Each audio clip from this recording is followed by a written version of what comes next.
B.F. Skinner well recognized that the fate of a behavioristic psychology depended on the ability of that psychology to reach what we take to be the most defining marks of our own humanity and our own human nature. And anyone compiling a list of uniquely human attributes is certainly going to begin with language. Indeed, some might say that you can begin and end with language. Going back to Stoic philosophy in the 3rd century BC, the understanding was that what distinguished humanity from all other forms of life was just this unique power, linguistic, verbal power, such that we could represent the world abstractly in propositional form and solve problems that are far beyond the range of possibilities for the non-linguistic creature.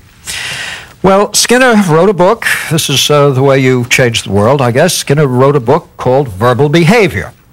Note the title, Verbal Behavior. The book was not titled Language. It was titled Verbal Behavior, because one of the main points of the book is that all language is yet another kind of behavior, as responsive to the principles of conditioning as any other kind of behavior. Yes, language is rich, various, detailed, subtle, all those things, but at the end of the day, it is the production of sound by a certain apparatus for the purpose of achieving certain events in the world, for the purpose of adapting to the demand characteristics of the environment.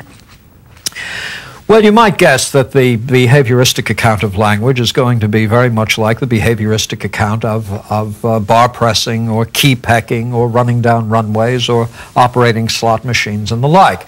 The scenario goes something like this. The baby is born, is dressed up and cleaned and comfortable and has been fed, and now finds himself perched on a knee. Looking into the eyes as this head wiggles back and forth a bit, and the conjugate movement of the eyes isn't quite perfect, but you can still sort of get a bead on this wonderful person who's looking at you and saying such things as, baby. Now, as baby is uttered, the baby utters something like, baby. Baby. Now, if this goes on long enough, just on an accidental basis, you know, like the rat accidentally leaning on the bar, well, sooner or later, the baby is going to put the top lip against the bottom lip and make some sort of kind of sound. The net effect of that, of course, is you start saving for the tuition at Harvard. There are hugs and kisses, and there's a quick phone call made to all the relatives with the unbelievable news. Jane is speaking. You say, well, in a manner of speaking, I guess Jane is doing something. She just went brr. Now, brr is a long way from dark night that does from the eye his function take, etc., etc. Or when I behold upon the night's starred face huge cloudy symbols of a high romance. So we've got a ways to go. But what works here, Skinner says very effectively, is this. You're not simply reinforcing the production of a sound. You're reinforcing a kind of mimetic behavior, a kind of imitative behavior, so that once the reinforcement contingency requires the production of any sound just heard, the time it took to get from to brr is very, very long relative to the time it's going to take to get from baby to dada to mommy to good boy, good girl, etc., etc., etc. So language understood in these terms then just becomes a species of behavior, and it is musculoskeletal behavior. It's like gripping something or moving or turning and the like. But in this case, instead of producing an effect on the world through mechanical means, you're producing an essentially acoustic effect on the world, and that acoustic effect becomes the necessary condition to be satisfied for some reinforcer to follow, a hug, a kiss, whatever. So there's the account. Now, the question then is whether things like baby, mama, dada, and the like is language. What do we mean when we refer to some form of communication as linguistic? The question arises regularly, do chimpanzees have language? Do dolphins have language? Do birds have language? Are parrots merely parroting, or is there something else going on there? What is it about what we're doing that clearly establishes it as language? Some of these questions are of an ineliminably philosophical nature, which means any answer we serve up should end in a semicolon and not an exclamation point. Some of these questions are technical questions, scientific questions, and presumably will surrender to the usual experimental and observational modes of inquiry. Now, as language is traditionally understood, it contains at least these two elements. It contains denotative elements, which is to say, elements that represent actual objects in the world, which can be defined, as is said, ostensively. An object is defined ostensively by pointing at it. So if you were to ask me to define eyeglasses, I would give you a definition that involves my holding up something answering to the category eyeglass and pointing at it. Now, the term eyeglass, then, is a denotative term in that the word denotes an actual object. But language also contains connotative terms, or terms that have meaning, not representing an object, but representing a meaning. If I asked you to give me your eyeglasses, you would hand me an object. But if I asked you to show me justice, you certainly would have no object you could hold up at all. To show me justice, you would have to engage in certain conduct, certain behavior, a certain performance that matched up not with an object in the external world, but with a principle. For example, equal cases should be treated equally. Everyone should get his due. No one should be used merely as a means to an end, but always as an end unto himself. So we'd be engaged in patterns of meaning, and the linguistic elements here would be irreducibly connotative. They would be wrapped up in cultural considerations, anthropological considerations, the habits of a tribe, the way the world is understood through a particular set of prisms at a particular time in cultural history, etc., etc. Now, without attempting to answer a profoundly deep question once and for all, or even answer it at all, I would say when questions arise as to whether non-human animals have language, the answer to that question is going to depend on whether you require for something to be classified as a language not only denotative, but connotative elements, patterns of meaning. Whether these meaning patterns have to be organized in a grammatically coherent, rule-governed fashion. And I say the more you require for something to be a language, that it match human language in all of its attributes, well, the less likely it is that you're going to accord linguistic ability to non-human entities.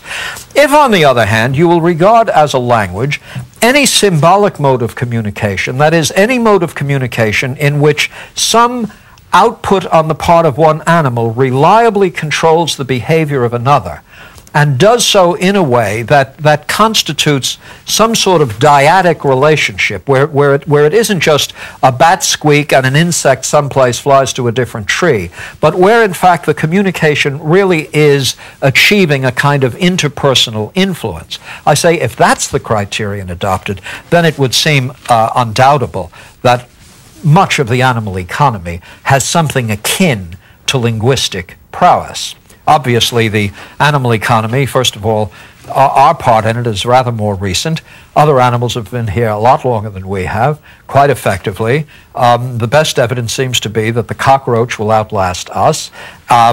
Insects lay down pheromones that allow other insects to know who was there and what they were doing and where they're going.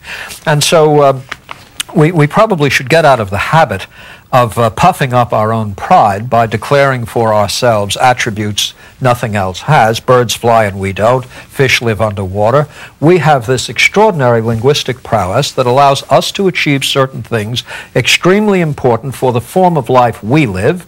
Chimpanzees and dogs and cats and birds and the like have extraordinary prowess, allowing them to enter into the form of life that's right for that species. So, do chimpanzees have language? Yes and no, depending on how you define it and how strictly you apply how strictly you take the necessary and sufficient characteristics of a language in your definition. Do infants have language? I think a much better case can be made out for chimpanzees than for infants. And you would be in the same bind where infants are concerned. When an infant babbles, and the babbling results in nothing, the babbling tends to go down. When infants cry and the crying ends up with a bottle being put in the mouth, crying tends to go up. Is the infant intentionally, linguistically, or vocally conveying a state of distress for the purpose of receiving warm milk? Who knows? One doesn't know. Understand the difference between doing something with a purpose and doing something for a purpose. The infant surely may be crying so that some condition of need does get satisfied without the infant intending, do you see, that cry be followed by warm milk. So the infant may have purposes, but not in the sense of a sensed intentional purpose. It may serve a purpose without proceeding from a purpose. I hope that's clear.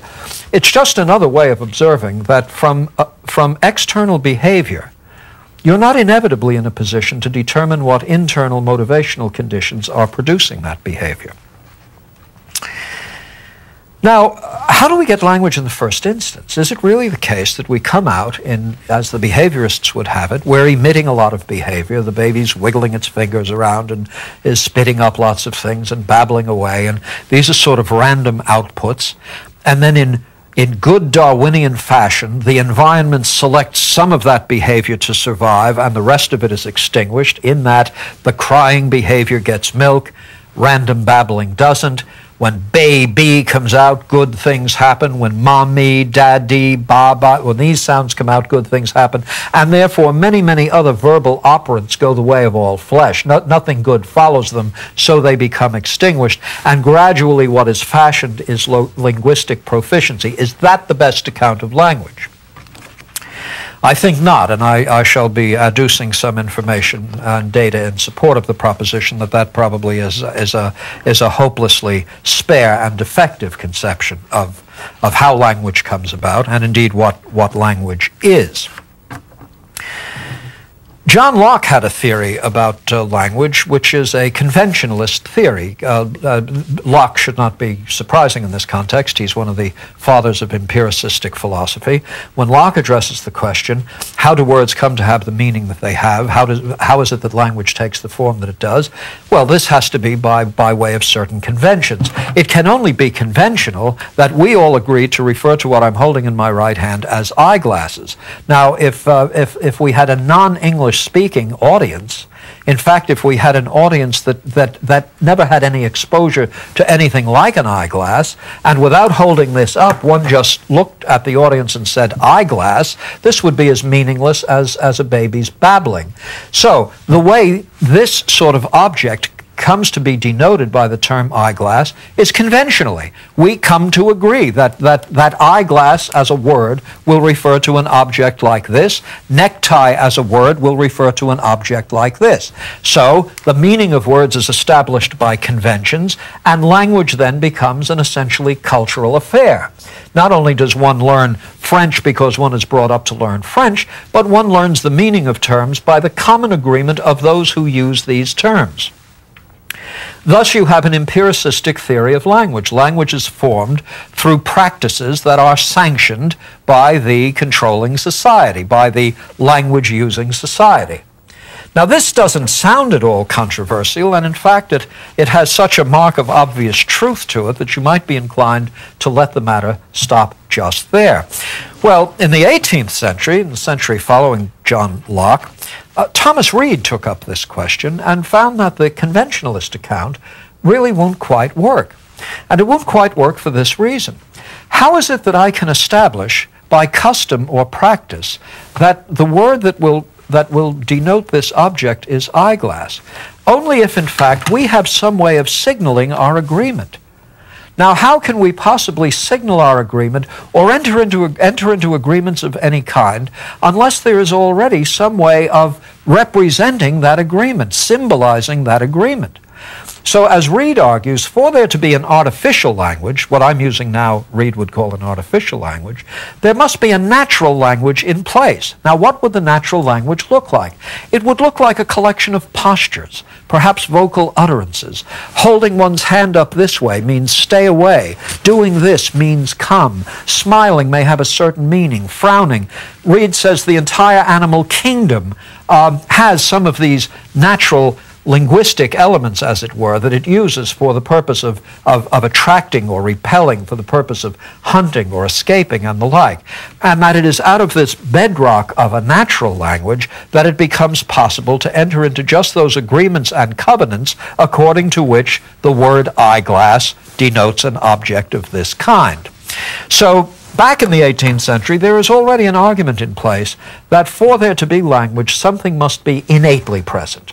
There must be something naturally in place in order for this artificial system of signs and symbols ever to come about and to be used in a conventional way. But surely the most famous nativistic theory of language, or innatist theory of language, is the one developed in this century by Noam Chomsky. And a few words now about Skinner's verbal behavior and Noam Chomsky. When Skinner's verbal behavior appeared, the reviewer selected for it for one of the linguistics journals was a young chap, and I suspect would have been known to very, very few psychologists. In fact, perhaps a young chap known by nobody outside the community of linguists. A young chap by the name of Noam Chomsky was asked to review Skinner's verbal behavior.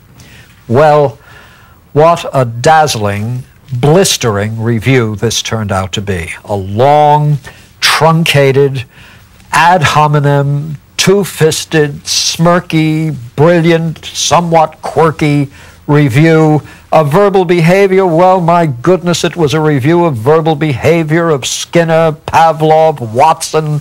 Just about anything answering to the description of behaviorist found itself dragged into this review and held up to scrutiny. Well, as a piece of scholarship, I think that what Professor Chomsky served up had its limitations. I think the brush he was painting with was rather broad. But within this review, he presented some evidence that of just the sort that a behavioristic theory would have to acknowledge is a worthy test of the theory. Evidence that I think very few psychologists, including psychologists who had been interested in language, knew much about. Some of the evidence was cultural and anthropological. Now let me run down what Chomsky takes to be evidence decisively confuting the behavioristic theory of language. First, Chomsky says, rearing practices all over the world, as regards language, language training the world over, varies tremendously. There are communities that place an extremely high premium on the acquisition of language, and there are communities that are largely indifferent to it. Billy is strapped to the back, out to the field goes mom or dad, and 4 or 5 hours later they come in and take some refreshment, and baby's put on the back, and nobody's sitting there saying mommy, baby, and the like. So there are some cultures in which there's no conscientious, regular attempt to train in language. And there are other cultures, very much like our own, I say, that place a very, very high premium on acquiring language at the earliest possible time. Notwithstanding this riot of approaches, the age at which youngsters begin to frame grammatically coherent expressions is about the same the world over. That is, children will be doing this on average within months of each other, just a couple of months of each other. So here you've got a case in which the reinforcement histories are radically different, but the relevant operant behavior is coming about at about the same time. Chalk up one mark against the behavioristic account. Not decisive, but suggestive. Shall we say, extremely suggestive. Secondly, Chomsky says, when you examine what parents actually reinforce, they do not reinforce grammar. They reinforce content. That is, if you take a look at parents anywhere, working on the linguistic abilities of very, very, very young children, and take what behaviorists take to be reinforcing operations, hugs, kisses, nods of approval, M&Ms, or whatever. What the linguistic community reinforces in the very, very young is not the grammatical structure of the utterance, but the content of the utterance. Well, to give it a laughable twist, we can say this. Suppose Billy comes home, walks into the house. Let's say Billy is 3 years old, extremely precocious, walks into the house and says something like, "Mother, Dad, your performance last night reached the level of the ludicrous, absolutely risible. You've been a cause of great, great consternation and even shame to me, and I hope that in the future you'll comport yourself in a manner more in keeping with the station you would hope I would enjoy in life." I think Billy is going to end up with a red backside, or at least the likelihood of a new bicycle at birthday time just dropped precipitously. But as I sometimes tell my university students, to test this out, why don't you go home at Thanksgiving and walk into the house? Of course, Georgetown's very expensive, and you're very, very bright, and this will be somewhat disarming, but just walk into the house and walk over to your mother and say, "You mommy, nice girl." Now, I doubt you're going to be punished for that. There might be a look of surprise. She might be wondering exactly what it is you're reading and writing at Georgetown, but the general reaction will be a positive reaction because the content is right. Now, if it really is the case, as Chomsky argued, that what gets reinforced in early language learning is content rather than grammar, and nonetheless, again, you find the young language user from the very, very outset putting things together in a grammatically structured, rule-governed fashion, this can't be explicated on the basis of reinforcing operations. Something else must be involved. 2 marks against at least the radically behavioristic account. Third, a native language speaker can comprehend and utter a veritable infinity of coherent, intelligible sentences. There's no limit to the number of ways you can express even the same idea. I can express the same idea with great, great variety, in innumerable fashion. Ideas very much like the idea I just expressed can be expressed time and again through a variety of different techniques using, you see, I'm doing this over and over again, and I'm saying the same thing. And you're understanding the utterance, even though some of these utterances are first-time experiences for you. I would guess that many of the sentences that I've used in the lectures to date are sentences that you've actually never heard before. Never precisely those words, in just that sequence, and yet no difficulty comprehending it whatever. This, says Chomsky, does not match up with the behavioristic scenario. What you're getting is competence both in comprehending and producing what? Behaviors that have never happened before. Therefore, they couldn't have been reinforced before. You can only reinforce the behavior that takes place. So it turns out that the linguistic domain and the ease with which the competent linguist moves in that domain just won't match up with what a behavioristically implanted or conditioned repertoire would allow. So again, you might want to mark the anti-behaviorist column with 1 more. If you're keeping score, it looks something like 3-0, I think, so far. That's assuming these are only worth a unit apiece. On some accounts, it's now 700-0, but different scorekeepers have a different metric. Something else that strikes Chomsky's fancy as he reviews this book. The age at which children can follow verbal instructions is considerably earlier than the age at which they can produce the very same sentences. "Billy, tidy up your room and put your shoes in the closet and then come down to supper," is something that finds Billy doing just those things at an age when Billy could not possibly produce those sentences.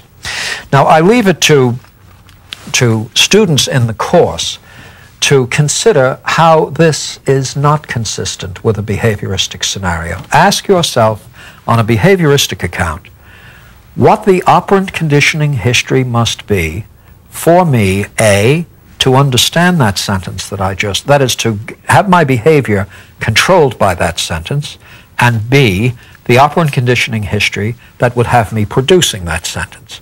The history should be the same. Find the age at which one of those things happen. Both should happen. And the age is quite different.